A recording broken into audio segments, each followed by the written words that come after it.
approach things that the rest of us honestly shouldn't touch. So if someone has some patterns of disordered eating, if they have emotional eating patterns, to be honest, I'm going to back away from that. That's not something I'm qualified to deal with.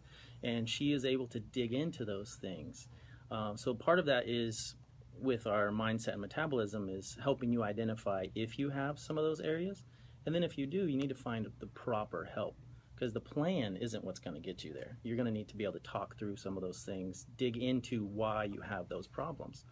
So if you're following the plan and a wife or spouse is really getting into you and you're going to have an emotional response to that, the plan doesn't matter anymore. You need to be able to approach that emotional response and deal with it. And you got to be able to look at it to deal with it. You're not going to just react positively. No, it makes perfect sense. I mean, I've tried to adopt every way to skin the cat, fitness wise and health wise, and you try to cut corners. I grew up in a house where, it was the 80s and 90s where there was the diet fads online, and my dad had little machines on your abs and that that kind of stuff. And you have to kind of get rid of all that before you can really get to where you need to get to. And that's why I was saying, from my perspective, understanding my why and how I got here, it was really how I started to actually make some progress. Absolutely.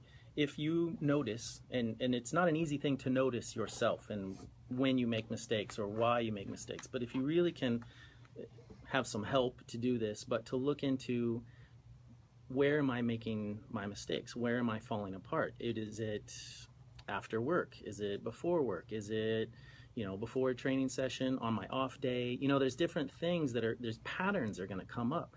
And if you don't pay attention to them and look at why you're approaching them that way, then it's going to bite you in the rear end. Well, and it just keeps popping up, and it just keeps being your excuse. And until you're sick of that excuse, you're really not going to do anything about it. Oh, my boss yelled at me. He's probably going to yell at you again. What are you going to do about it? How are you going to handle that before it hits you?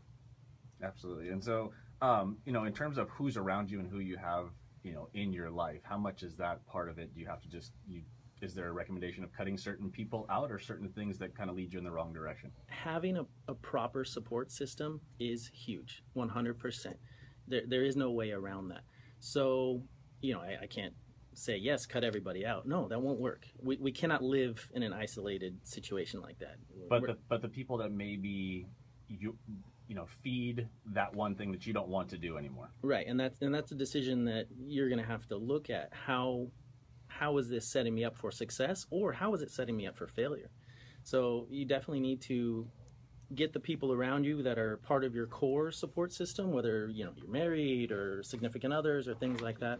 You definitely have to build a team, and it might be necessary to cut some pieces of that out if they're not willing or able to help you. And I think the understanding that it's okay to do it, and it's not it is a selfish thing, but it's an okay selfish thing. It's something that's getting you towards your goals. I mean, ultimately, at the beginning, I would probably feel bad about it. I'm the type of person that would be like, no, I'll find a way to make it work with this person and still do this. Right.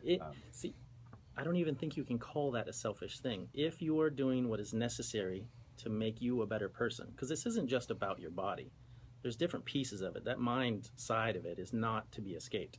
So if you're doing something that's going to make you a better person in general, you're going to be better to your kids, to your family, to your job.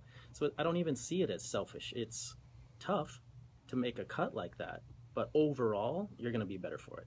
No, makes perfect sense. And then so you sit down, there's one-on-one consultations that happen, I would assume, or is it kind of, how does it work when someone sits down with you guys? Absolutely. It's very support-based. We want to be a piece of that team. So there's one-on-one consultations, whether it's in the office with us, whether it's online, like Skype calls or things like that, or just email-based. Really depends on the person and how comfortable they are with the technology a lot of times.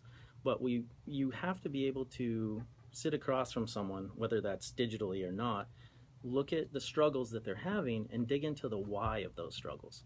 You can get a solid plan and set yourself up for success, but if you're not really digging into where am I making my mistakes, what is my thought process around, or the emotional reaction that's causing those, you're going to have a real hard time just grinding through every day forever.